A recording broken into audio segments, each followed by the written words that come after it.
Hello everyone, it's me Sanjay Vasu back again for another video. This time I'm doing it on Cambridge Secondary 1 Checkpoint for Mathematics Paper 1, October 2018.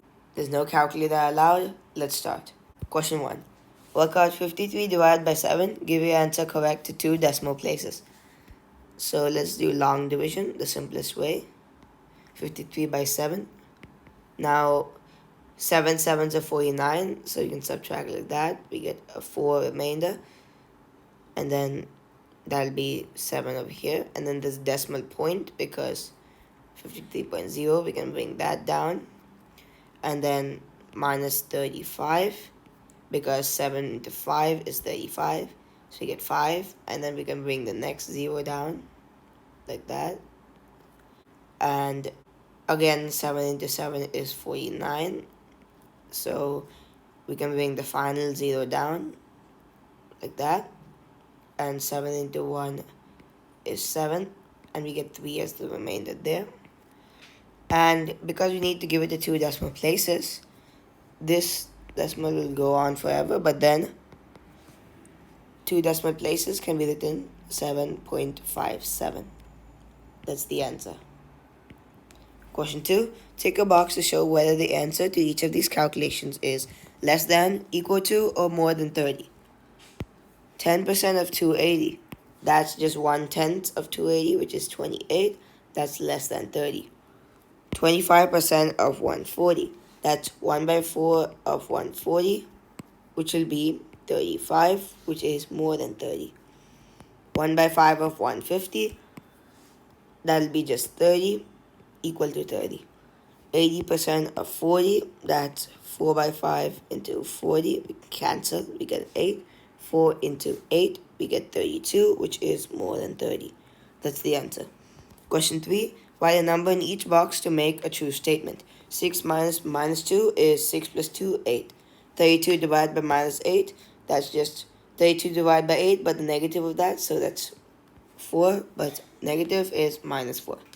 Dash into minus 4 into 3 is 24. If you bring minus 4 into 3, that'll be minus 12. Something into minus 12 is 24. So bring minus 12 to the other side. 24 divided by minus 12 is equal to minus 2. So this number is minus 2. Question 4. Yuri is 1.6 meters tall and Lily is 140 centimeters tall. Write down the ratio of Yuri's height to Lily's height. Give your answer in simplest form. So Yuri's height, as y, that's equal to 1.6 meters. And 1 meter is equal to 100 centimeters.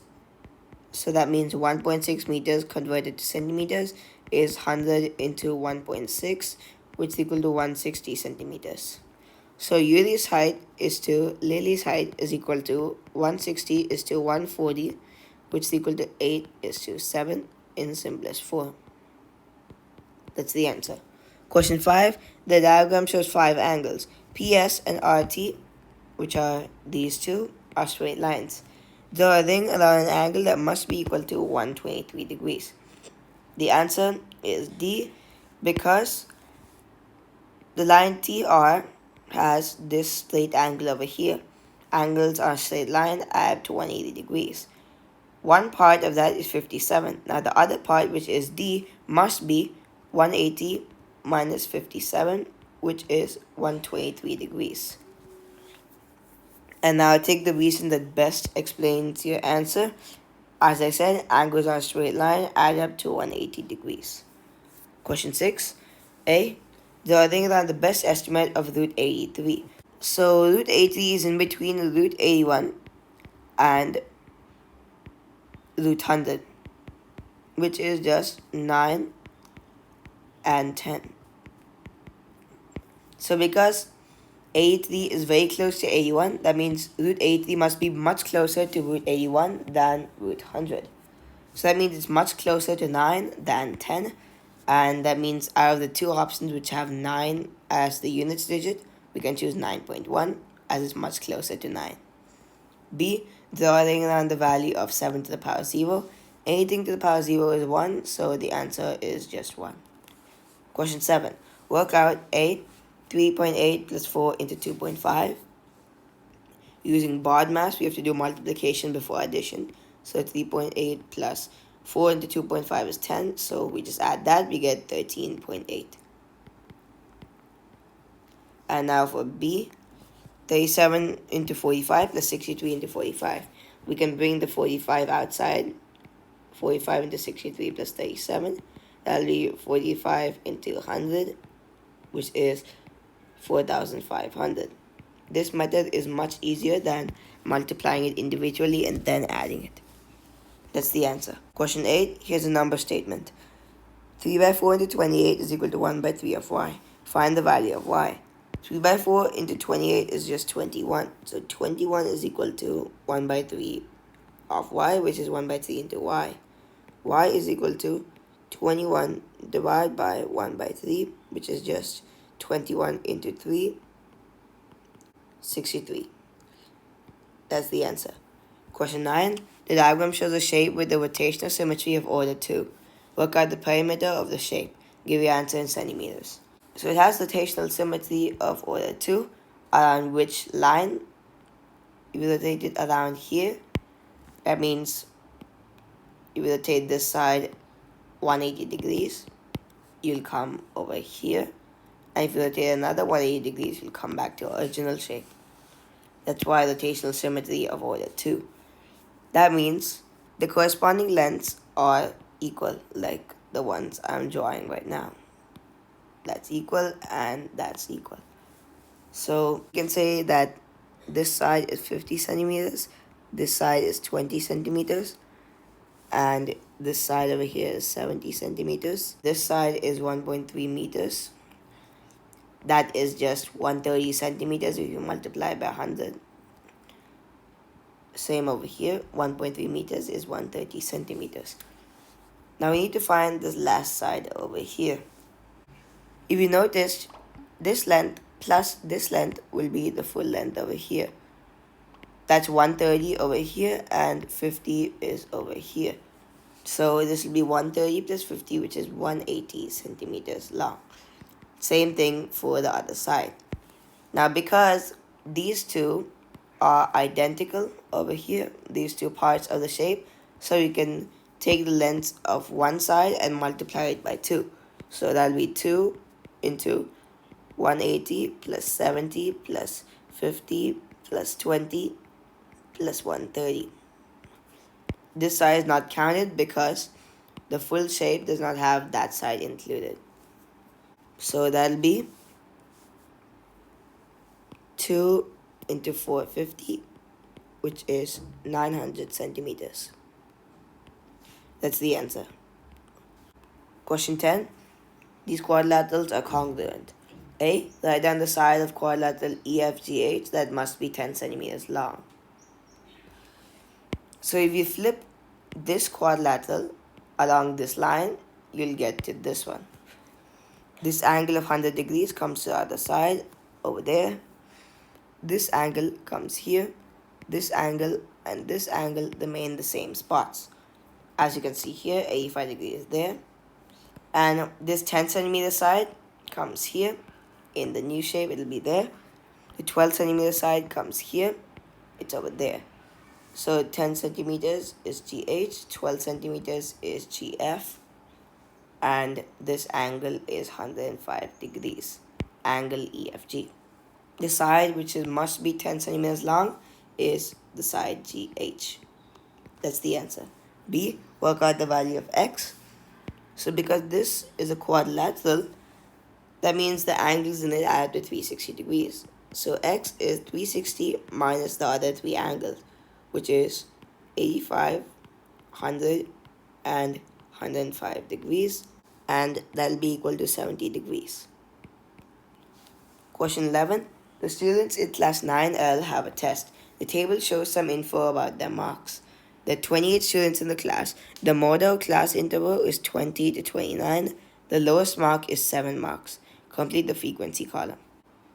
So if the 28 students in the class, and we know those for 10 to 19 and 30 to 39, that means we can find how many there are there in these two combined. So we do 28 minus 11 minus 4, which is 13 people, 13 students in these two sections combined. The model class interval is 20 to 29, which is the one we do not know frequency about. But then that one has to be the highest in frequency, so it should be greater than 11. So the number I write as n in 20 to 29, that's n there, that should be greater than 11 and less than or equal to 13. So this can be 12 or 13. Which one do we put? The lowest mark is 7 marks. That means there has to be at least one inside this 0 to 9 section. So if you put one frequency there, and that means n will be 13 minus 1, which is 12. So we can put n as 12 there. We cannot put 13 and 0 because that means there would be no 7 marks possible. It would not come under this section since it has nothing in it. So this is the answer. Question 12. Two fractions are 5 by 4 and 4 by 5. Write down which fraction is closer to 1 and explain your answer. Let's convert these to decimals. 5 by 4 is equal to 1.25 and 4 by 5 is equal to 0.8. The difference between 5 by 4 and 1 is 5 by 4 minus 1, which is 1.25 minus 1, and that'll be 0.25. And our difference between 1 and 4 by 5, that'll be 1 minus 0.8, which is 0.2. This symbol means that 0.25 is greater than 0.2. I've just drawn a greater than symbol vertically, like that. But then 0.25 is greater than 0.2. So that means 0.8 is closer to 1. And that means 4 by 5. That's the same as 0.8. Why? Because its distance from 1 is 0.2 units, which is less than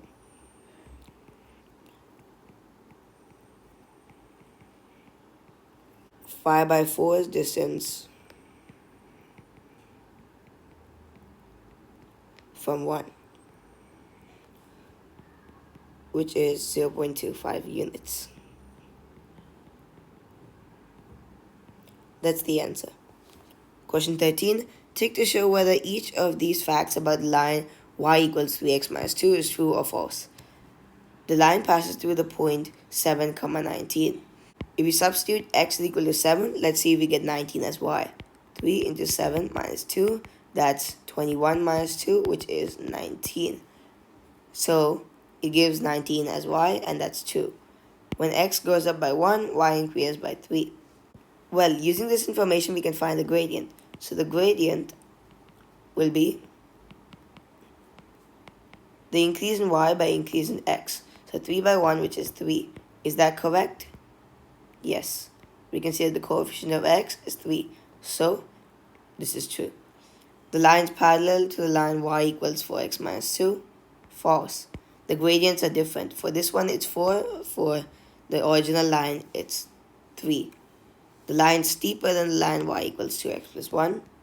That's true because we can see the gradient here is 3. The gradient here is 2. The y-intercepts do not matter, but the gradients only do if you're looking at steepness. Since 3 is greater than 2, that means this line is steeper. Question 14. Blessy has 2 bags containing numbered counters. She takes one counter at random from bag A and another from bag B at random. She adds the numbers on her 2 counters. Find the probability that Blessy's answer is more than 6. So first, let's take every single possible option from bag A. So that's 1. Probability of getting 1 is 2 by 5. And we multiply it by the probability of getting another number, which when we add 1, we will get something more than 6. The only number which can do that is 6, since 6 plus 1 is 7, which is greater than 6. So that's 1 out of 4 options because 6 is 1 out of total 4 numbers. And then we add this with probability of getting a 2, which is 1 by 5, multiply by which number do we add with 2 out of these to get more than 6? We can only add 6. So again, it's 1 by 4. Why can't we add 4?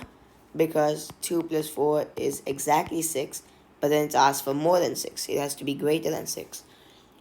Now we can add probability of 3 from this bag is 1 by 5, as I wrote here. And we multiply that by the probability of getting either a 6 or a 4, because 3 plus 6 is 9, which is greater than 6, and 3 plus 4 is 7, which is also greater than 6. So the two numbers out of total 4 choices, so 2 by 4, and then we add 1 by 5, which is the probability of getting a 4, into the probability of getting either 3, 4, or 6, because 4 plus 3 is 7, greater than 6. 4 plus 4 is 8, greater than 6. 4 plus 6 is 10, greater than 6. So 1 by 5 into 3 by 4. And that's it, because we cannot get any other number from here. So that'll be 2 by 20 plus 1 by 20 plus 2 by 20 plus 3 by 20, which is equal to 8 by 20, which is 2 by 5. That's the answer. Question 15. Complete the boxes in the diagram. 4,500 divided by 0.1 is the same as multiplying by 100, and that'll be 450,000. Into 10 to the power minus 4, that's the same as multiplying by 0.0001, and that means we just cancel out the 4 zeros. That'll be 45. Into 10, that's 450. And if we divide by 10 to the power minus 1, that's equal to dividing by 0.1, which is equal to multiplying by 10. 450 into 10 is indeed 4,500. So these answers are correct. Question 16. Complete the multiplication grid. So first we can find this number. Something into 8 is 6.4. So that number is 0.8. Multiplied by 8, we get 6.4. Now you can find 0.8 into 0.2. That'll be 0.16. And now 0.3 into 8 is just 2.4. And now 0.3 into 0.2 is 0.06. That's the answer. Let's go to question 17. Rajiv is investigating the use of a leisure center. Tick to show if these are primary or secondary sources of information. That's for part A. Rajiv gives questionnaires to people who use the leisure center. Primary data, because he is the one who's finding it out. He's not taking from another source. Rajiv reads a local newspaper article. It's secondary data because the newspaper article was written by someone else, not by him. Rajiv looks at the leisure center website. It's also secondary data because the website maker is the one who created it, not Rajiv. B. Here is one question from Rajiv's questionnaire. How many times did you use the leisure center last month? Tick one box. Once, 2 or 3 times, 4 or 5 times, more than 6 times. Describe one error in this question. So in the options, there's once, 2 or 3, 4 or 5, or more than 6 times. There's no option for people who did not use at all. So people who did not use the leisure center in the 1 month. So there is no option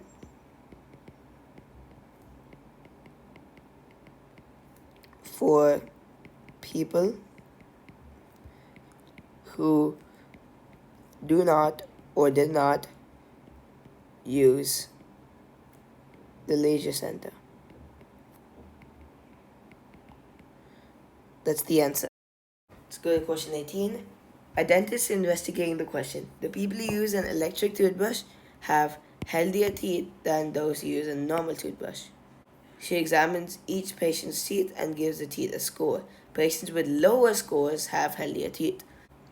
Her results are shown in the diagram. This is actually a back-to-back stem and leaf diagram. The key says that 0/3/1 gives a score of 30, for a patient using normal toothbrush and score of 31 for a patient using electric toothbrush.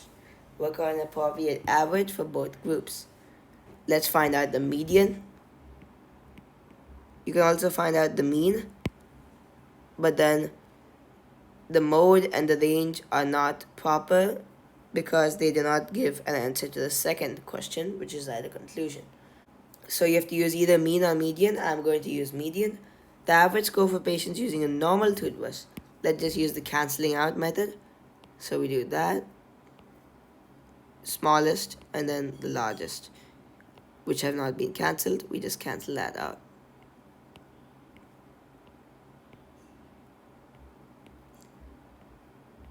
There we are. We are left with 23. And now for electric toothbrush, you can use the same method. Just cancel out the smallest number in the list and then the largest number in the list. We have that.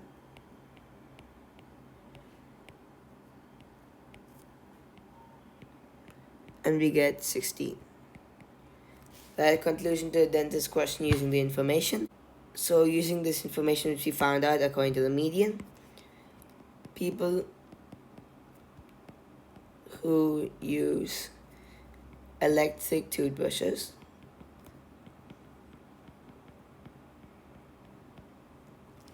have healthier teeth than those who use normal toothbrushes.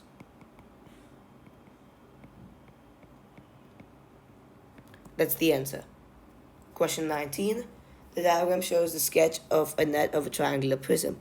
Work out the total surface area of the prism. First of all, we need to find the height of the triangle up here. That'll be 6 centimeters because these two sides will be joined if we folded the prism. So the length is the same, that's 6 centimeters. And the two triangles are equal, they're the congruent, so all these lengths will be the same.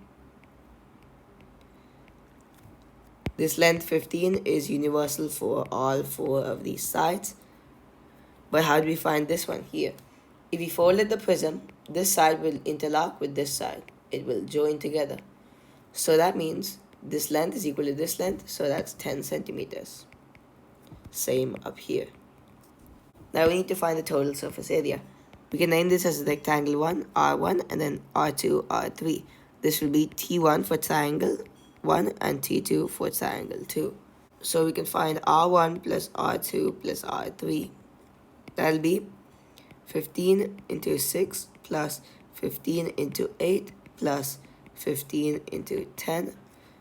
That's just 15 into 6 plus 8 plus 10, which is 15 into 24.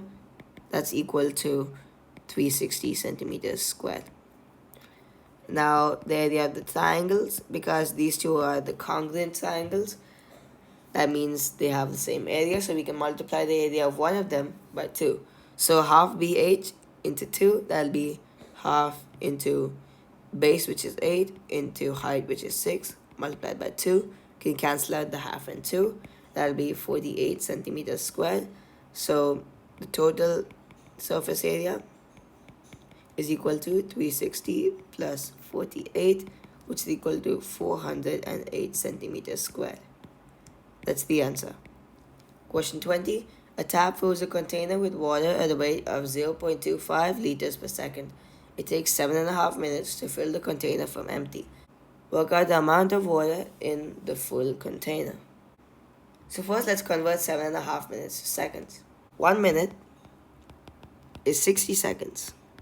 So 7.5 minutes is equal to 7.5 into 60, which if we do it correctly, 450 seconds. So 0.25 liters per second for 450 seconds makes it, the amount of water in the full container will be 450 into 0.25, that's in liters. And if you do it correctly, you get the answer as 112.5 liters. That's the answer. Question 21. A. Write down the order of rotation of symmetry of a parallelogram. That's just 2 because I'm going to draw a sample parallelogram here. Like that. If rotate it 180 degrees, we get the same shape, but then it's just the same congruent shape at the same angle. 180 degrees again. To form the full rotation, we come back to our original position of the shape. So that's rotation twice, so rotational symmetry, order 2. B. Write a number of lines of symmetry of a parallelogram. If you noticed, it's just 0 because there's no lines of symmetry in a parallelogram like that. This cannot be counted because when you fold it, it'll become, this one will come here. It'll be something like this. So this is not symmetry. And if we thought about this diagonal or this diagonal, it also doesn't work, similar to the one I just told. This one's gonna flip over here, not over there. That's the answer. Question 22. The diagram shows a triangle A and the line y equals x drawn on a grid. Triangle A is reflected in the line y equals x given here. The new triangle is then reflected in the y-axis. Describe fully the single transformation that maps triangle A to its final position after these two reflections. So it's reflected in the line y equals x. Let's draw it after it's reflected. That'll be like this. And then reflected in the y-axis, which is right there, we will get the triangle like this. Just like that. And now the single transformation which maps triangle A to its final position, which is over here, let's name that triangle B. So triangle A to B, as you can see, it's a rotation because its orientation is different.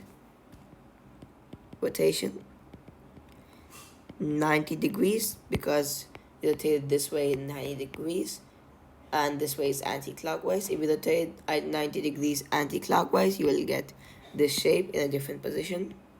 So 90 degrees anti-clockwise.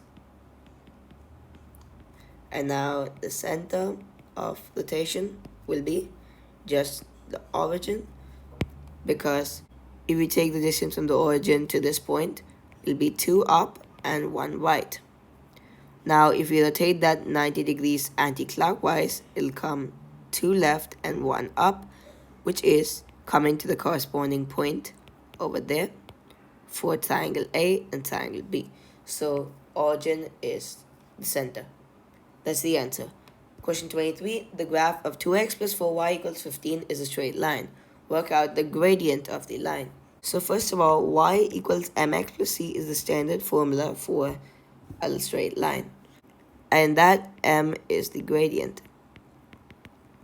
Or in other words, the coefficient of x. So we can make this line in the form of y equals mx plus c, or in the form of y is the subject, and then we can find the coefficient of x, and that will be our answer. So we can bring x to the other side. So 4y is equal to 15 minus 2x, and y is equal to 15 minus 2x by 4. Y is equal to 15 by 4 minus 2x by 4, which is 3 by 4 minus half x. We can rearrange it like this. Y equals minus half x plus 3 by 4. Now it's in the form of y equals mx plus c over here. The coefficient of x is minus half over there, and that is the gradient. That's our answer.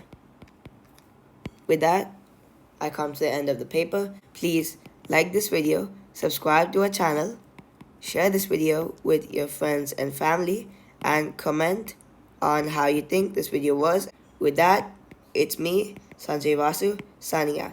Thank you. Bye.